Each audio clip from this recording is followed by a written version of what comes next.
Aujourd'hui, ce qu'on veut vous présenter chez Panasonic, c'est notre nouvelle télé 3D. Ce qu'on voulait vous montrer, c'est la nouveauté, c'est ce qui va amener les gens dans votre magasin cette année, c'est le 3 dimensions. 3D, on entend parler partout, que ce soit dans les journaux, à la TV, aux nouvelles, les sites web en parlent, les consommateurs en parlent. Merci à Avatar qui nous a aidé beaucoup. Au cinéma, ça a amené énormément de monde, ça a créé un gros buzz. Il y a de plus en plus de films 3D qui s'en viennent. Les gens qui ont des IMAX proches de chez eux, les IMAX ne fournissent pas devant les billets pour les représentations 3D. Fait que c'est un gros buzz. Ça va amener beaucoup de consommateurs dans vos magasins. Quand on parle de 3D cette année, on va parler de quoi? On va parler majoritairement de films. Parce que cette année, la majorité des sources qui vont être disponibles en 3D, on parle de films qui vont être produits, qui vont être gravés, tapés sur un disque Blu-ray. La deuxième étape, ça va être quoi? Ça va être le sport. On a ESPN aux États-Unis qui commence le 1er juin avec la Coupe du monde de soccer. Ça va être leur premier événement. ESPN va avoir un troisième poste qui va s'appeler ESPN 3D. Qui ne sera pas en ondes à la journée longue, qui va être en ondes juste à partir du soir pour commencer, avec des événements sportifs 3D. On les met comment, ça? Présentement, les compagnies sont en train de faire des tests. Il y a Comcast aux États-Unis qui a fait une game de hockey à Rangers Islanders il y a 2 semaines pour voir si les décodeurs sont capables de prendre le signal et de l'envoyer à la télé. Parce que le problème, là, c'est ça, c'est pas toutes les générations de décodeurs qui vont pouvoir le faire à cause de la sortie HDMI 1.4. Fait qu'ils sont en train d'évaluer qu'est-ce qu'il va falloir qu'ils modifient, s'ils sont capables de faire une mise à jour de leur décodeur. Si on suit la logique, ça va être les décodeurs avec les disques durs à l'intérieur qui vont être les premiers qui devraient être capables de faire. Pour les autres, si les gens ont des décodeurs HD de 2-3 générations, je suis pas sûr que les décodeurs vont être en mesure de le faire. Fait que c'est ça, les compagnies font des tests. Il y a Shaw qui était anciennement Star Choice. Présentement, ils présentent le Master en 3D. Dans l'Ouest, ils ont un réseau de câbles de distribution, ils font des tests cette semaine avec ça. Fait que ça va débouler quand même assez vite. Mais les consommateurs, s'ils vous demandent pour cette année, ne rentrez pas là-dedans, parlez de films, puis vous ne vous tromperez pas avec ça. OK? Fait que quand on parle de films et de sport, on parle de quoi? On parle de vitesse, puis on parle d'action. On revient encore à la même histoire qu'on vous raconte depuis des années chez Panasonic. Pourquoi un plasma? À cause de la vitesse, à cause du fameux 600 Hz. C'est important dans une image 2D d'avoir une télé qui réagit bien au mouvement. En 3D, ça l'est encore plus. Pourquoi? Parce que le film 3D envoie le double d'informations qu'un film ordinaire. Quand je suis en mode 3D,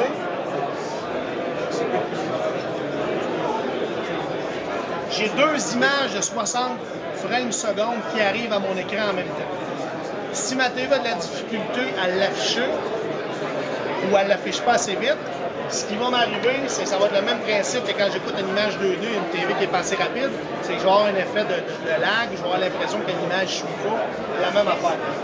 Avec le plasma, avec le processeur qu'on a avec le 600 Hz, ben, en partant, la télé est beaucoup plus rapide. L'autre chose qu'on a faite sur ce produit-là, qui est notre produit 3D, c'est qu'auparavant, quand l'image s'affichait sur le téléviseur, l'image partait du bas de l'écran et montait jusqu'en haut. On avait un simple scan qui rafraîchissait l'image 60 fois seconde. Le plasma la flashait 10 fois de chacune de ces images. Dans le 3D, il faut faire un double scan. On sépare la TV en deux.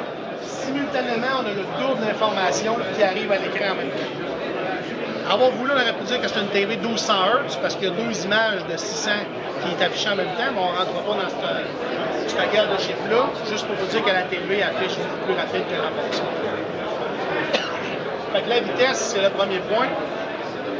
Le deuxième point, pour avoir une belle image, pour avoir de la profondeur, c'est mon taux de contraste. Mieux que mon contraste est, mieux que ma différence entre mon noir et mon blanc est, plus j'ai un effet de profondeur. Ce qu'on a réussi à faire avec la série VT, c'est quand ma pixel est fermée et noire, on a réussi à enlever toute l'électricité qui restait stand-by à l'intérieur, qu'elle puisse rallumer rapidement. Les autres modèles, les autres années, on avait toujours une petite quantité d'électricité qui restait là, ce qui faisait que mon noir était peut-être un petit peu plus grisâtre. Cette année, sur ce modèle-là, on vide la pixel complètement. Et on a un nouveau mélange de phosphore, encore une fois, parce que toutes les années, il travaille sur le mélange de gaz à l'intérieur. Il réagit plus vite à l'électricité. Et la structure de la pixel, imaginez que ça c'est une pixel. Auparavant, on avait la moitié de la pixel qui était ouverte pour laisser passer l'information de lumière. On a pratiquement 90% de la pixel qui est ouverte maintenant. Fait que j'ai beaucoup plus de lumière qui passe à travers ma pixel. J'ai doublé ma luminosité, puis j'ai amélioré mes noirs, mon taux de contraste a augmenté beaucoup. En magasin, ça va être le test ultime parce qu'ici, on n'en a pas d'autre pour comparer, mais ça va de la mettre à côté de n'importe quel autre produit puis de comparer l'avantage des noirs, du contraste puis de la vitesse. Ça va être le test ultime. Pourquoi je vous dis tout ça puis je vous parle de la qualité d'image 2D? C'est que si vous vendez ce produit-là comme la TV 3D de Panasonic, la première chose que le consommateur va vous dire, c'est bien beau, mais moi, écoutez quoi en 3D? C'est notre meilleure image 2D disponible cette année.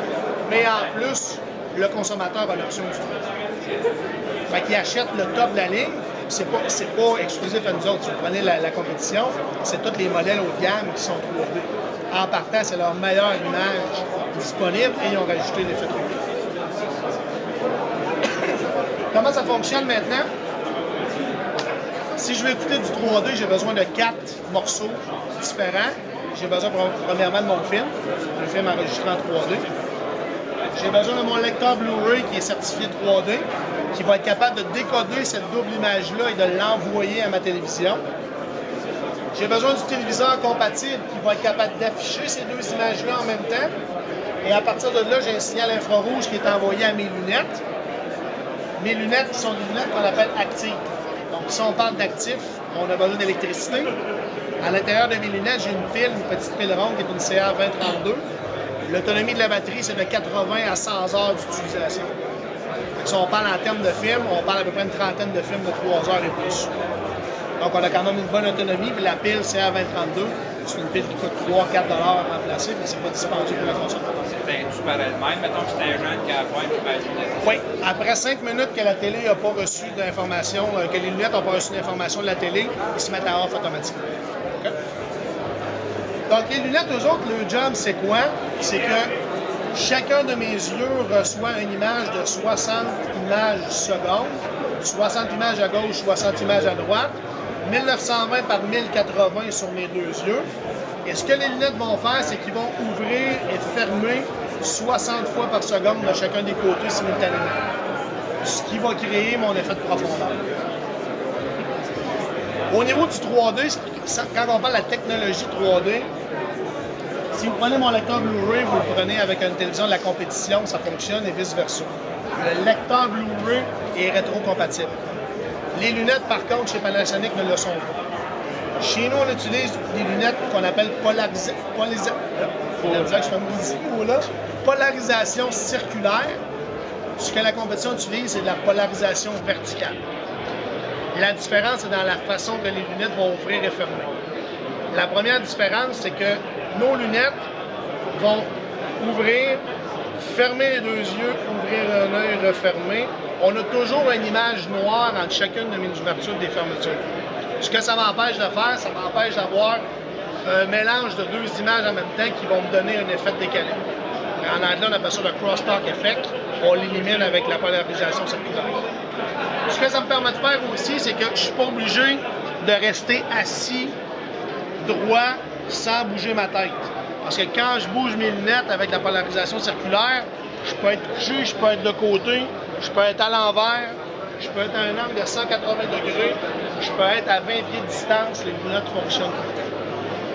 Donc, en magasin, ça va être important de faire la différence entre les deux, ce que le client est plus à l'aise entre les deux technologies. Le Blu-ray est rétro-compatible, les lunettes, présentement, ça prend des lunettes qui fonctionnent avec le système de Panasonic. Donc, assez parlé. Maintenant, essayons. Qu'est-ce que ça donne?